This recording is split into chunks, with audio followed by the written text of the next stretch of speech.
Hi everyone, it's Lovely Day here with another video. Last week I shared this new girl with you all. She's a Smart Doll challenge and I love her so much. I gave her a quick outfit soon after I got her, but wanted to give her something a bit more put together, so here we are.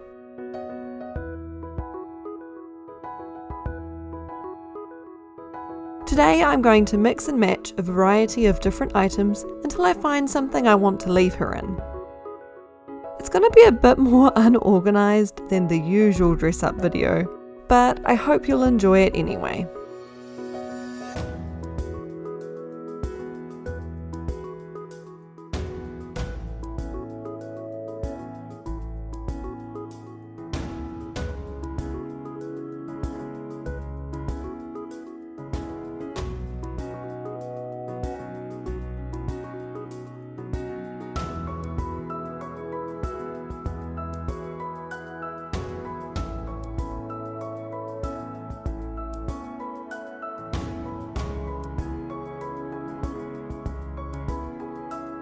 I test out a lot of stuff and it doesn't always work, but bear with me because we get there eventually.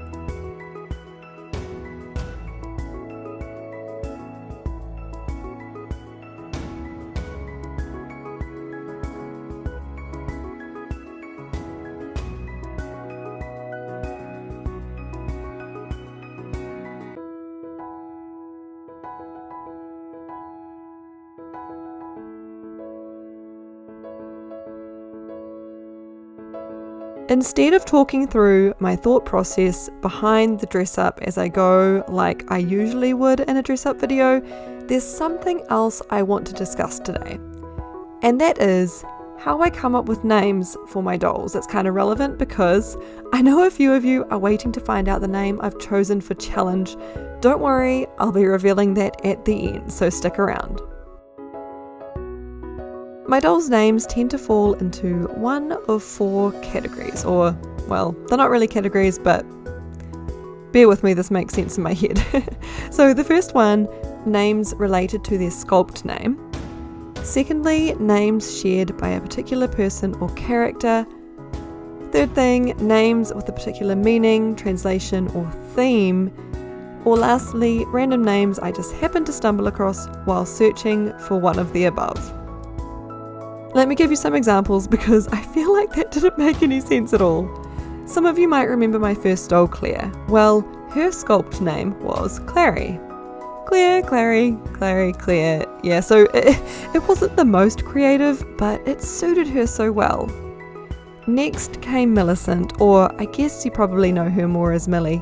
Her sculpt is called Me, spelled M-I. I pretty much just searched for names containing M-I and picked my favourite. I named Heather after the owner of the first Jury 05 doll that I saw and absolutely fell in love with. I got the idea for Bee's name when searching for Halloween themed names, since I had expected her to arrive on Halloween but then she was delayed and it was a whole thing, but it's fine. I wouldn't say that Bee is necessarily Halloween themed, but that's how I found it, and needless to say, it stuck. Lee's name started out as a series of numbers and eventually morphed into Lee. Rachel's name went through a similar evolution, but it's kind of a long story, so I won't get into that now. For some of these dolls, I knew their name before they arrived, but more often than not, this was not the case. When Challenge arrived, I didn't have a name ready for her. In fact, it took about a week before I decided on one. I honestly had no idea where to start with her either. I was super busy the first week after she came in too, so I had very little time to do much of anything with her. But I kept her with me on my desk to keep me company and didn't rush it. Since she arrived close to the 31st of October, I started by looking up Halloween names just as I had with Bee. Some of the names I found included Amara, Adira, Casey and Marcella. My particular favourite was Elsie, but didn't quite feel right. I don't know, I love the name, but something about it just didn't seem right, so I just kept thinking. My next thought was the colour purple. Honestly, how could I not be influenced by purple with this girl? A bunch of you were inspired by her colour palette too, since I've seen so many of you suggest names such as violet and lilac and lavender amongst others.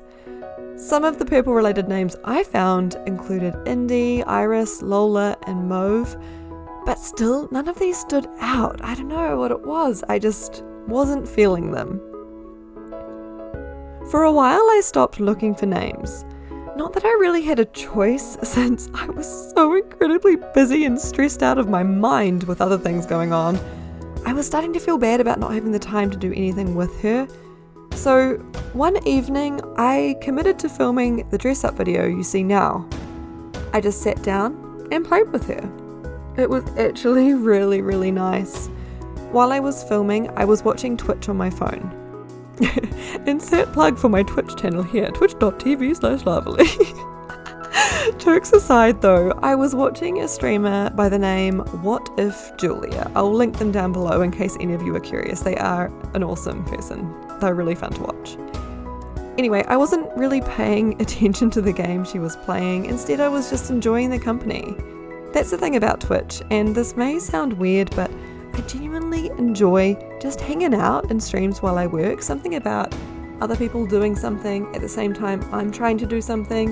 It helps me be more productive. I don't know. It's like someone else is doing something alongside me. You know, I hope that makes sense to someone. Certain Twitch communities have such a comforting and friendly atmosphere that it does wonders to improve my mood. In the days when I've been particularly stressed lately, I've found myself in Julia's streams more and more. And on this particular day, when I was dressing Challenge as I watched, she had just dyed her hair pastel purple. I gave one look at Challenge and I just knew what I had to name her. You guys probably saw this coming, but everybody, meet Julia. I've named my challenge Julia, in case that wasn't obvious. I wouldn't say she's named after the streamer I was watching, more so that they were the inspiration. As soon as I considered this name for her, I couldn't think of anything else. It just was too good. It fit. It worked. And I mean, I don't know about you, but I definitely think she looks like a Julia. Although, on an related note, someone on my Discord, I think it was Kayla actually, I'm possibly wrong, but they suggested the name Jelly, and I love that so much, so totally going to be a thing. B calls Julia Jelly. That's just how it is. That's her nickname now. That's B calls her Jelly. It's great. I love it. Moving on though. At this point, Julia is rocking pastels. But that doesn't mean to say she won't end up with different styles later on. I definitely have a track record of not being able to keep my dolls in pastel clothes. One way or other, they always end up wearing something different. Millie started with pastels and now look at her. If that's not an example of it, I don't know what is. For now though, Julia is my purple pastel queen. And she's too cute for her own good. I love her purple eyes and bigger bust. It's just so her. She was a little tricky to dress, but not for the reasons you might think. You possibly noticed me struggling with her elbow joints. They're so incredibly tight. They constantly extend no matter how little I bend them, and it's kind of bugging me a little bit, but I'm hoping they'll loosen quickly as I play with her. And I'm just going to have to play with her more. That's fine.